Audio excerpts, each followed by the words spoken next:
이사야 59장. 여호와의 손이 짧아 구원하지 못하심도 아니요 귀가 둔하여 듣지 못하심도 아니라 오직 너희 죄악이 너희와 너희 하나님 사이를 갈라놓았고 너희 죄가 그의 얼굴을 가리어서 너희에게 듣지 않으시게 함이니라.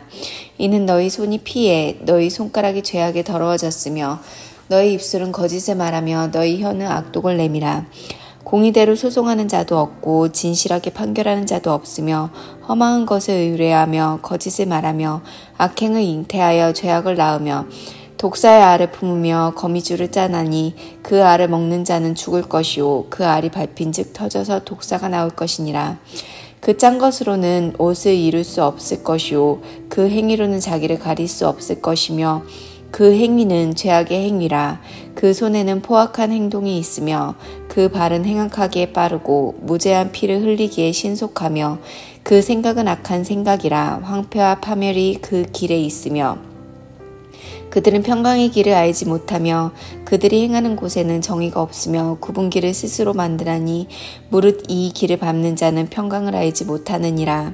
그러므로 정의가 우리에게서 멀고 공의가 우리에게 미치지 못한즉 우리가 빛을 바라나 어둠뿐이요 밝은 것을 바라나 캄캄한 가운데에 행함으로 우리가 맹인같이 담을 더듬으며 눈 없는 자같이 두루 더듬으며 낮에도 황혼때같이 넘어지니 우리는 강장한 중에서도 죽은 자 같은지라. 우리가 곰같이 부르짖으며 비둘기같이 슬피 울며 정의를 바라나 없고 구원을 바라나 우리에게서 멀도다.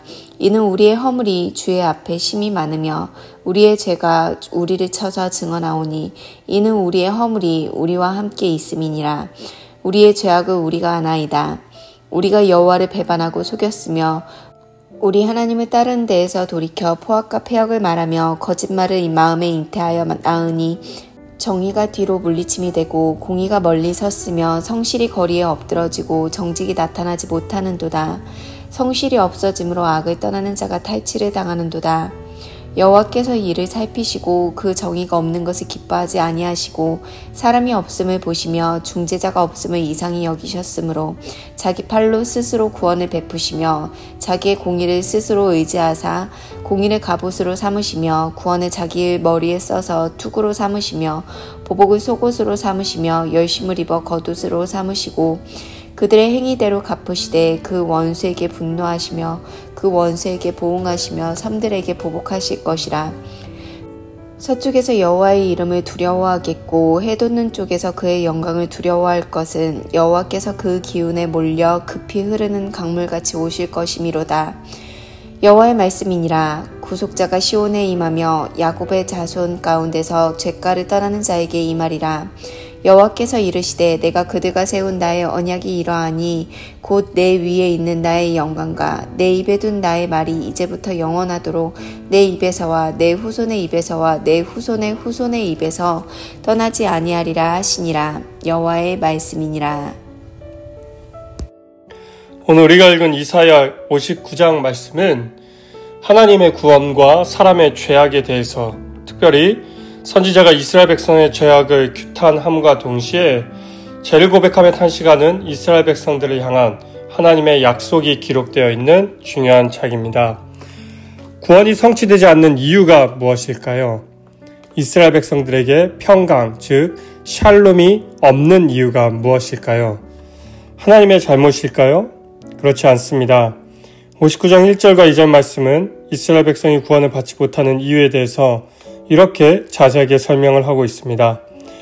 여호와의 손이 짧아 구원하지 못하심도 아니요 귀가 둔하여 듣지 못하심도 아니라 오직 너희 죄악이 너희와 너희 하나님 사이를 갈라놓았고 너희 죄가 그의 얼굴을 가리어서 너희에게서 듣지 않으시게 함이니라.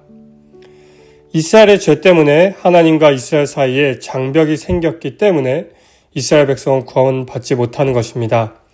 손에는 죄악의 피가 묻어있고 거짓이 횡행하고 불공정한 재판으로 억울한 사람들이 생겨나는 죄악 때문에 이스라엘 백성들은 구원을 받지 못하고 있고 죄악이 죄악을 생산하는 악순환 속에서 이스라엘 백성들은 허우적거리고 있습니다.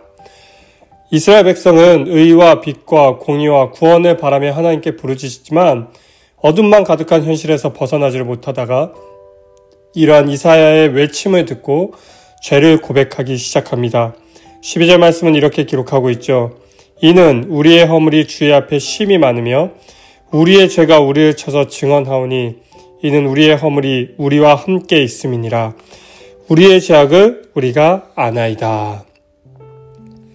이스라엘 백성들이 자신들의 죄를 깨닫고 하나님 앞에 회개했을 때에 그 회개를 통하여 드디어 하나님의 구원의 목소리가 들려오기 시작합니다.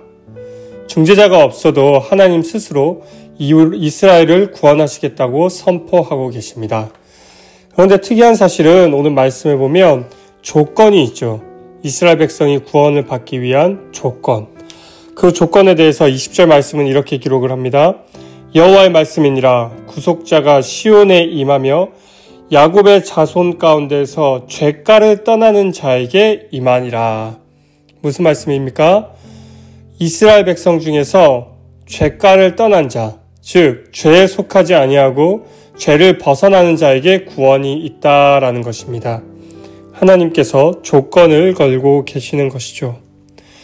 바벨론 포로 시기, 즉 비상시기에 외친 이사야의 선포는 무조건적인 하나님의 은혜와 구원이었습니다. 그러나 포로 후기, 즉 평상시에 예언을 선포하고 있는 이사야는 회개하는 사람에게만 구원이 임한다는 조건적인 구원을 선포하고 있습니다. 이유는 무엇일까요? 하나님께서 우리에게 회개를 한 다음에 용서를 하시겠다는 것이 아니라 우리가 지난주 말씀을 통해서도 살펴보았지만 하나님께서는 이미 우리의 모든 죄를 용서해 주셨습니다. 용서 다음에 회개가 있는 것이지요. 그러나 오늘 말씀을 통해서 하나님께서 회개를 강조하시는 이유는 인격적인 하나님은 우리의 반응을 보고 싶으신 것입니다. 하나님은 단순히 알라딘의 요술램프처럼 우리의 소원을 들어주시는 분이 아니라 우리와 인격적인 관계를 맺길 원하시는 사랑의 하나님이시기 때문에 이스라엘 백성들로 하여금 죄를 돌이키고 하나님께로 돌아오고자 하는 그 마음을 하나님께서는 보고 계시는 거죠. 우리의 삶도 마찬가지입니다. 우리가 삶 가운데서 죄를 짓지 말아야 하는 이유, 그리고 죄를 떠나야 하는 이유는 하나님이 우리가 회개할 때에 우리를 구원해 주시고 용서해 주시는 분이 아니라 우리와 인격적인 관계를 맺길 원하기 때문에 우리가 하나님께 그 반응으로 회개를 해야 한다는 것이죠. 오늘 하루 주어진 삶 가운데서 하나님께서 우리를 향한 구원이, 그리고 우리를 향한 인격적 관계가 하나님이 원하시는 관계임을 우리 마음 가운데 명심하시고 그에 합당한 삶을 살아가시는 사랑하는 성도님 되시기를 주님의 이름으로 축원합니다. 함께 기도하시겠습니다. 하나님, 오늘 말씀을 통하여서 우리가 인격적인 관계를 맺길 원하시는 하나님의 마음을 깨닫게 해주심을 감사드립니다.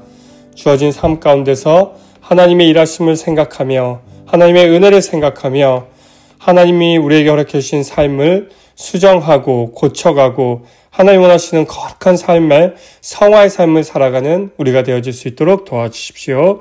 함께 하실 하나님의 일하심을 기대하며 거룩하신 예수님의 이름으로 기도합니다. 아멘.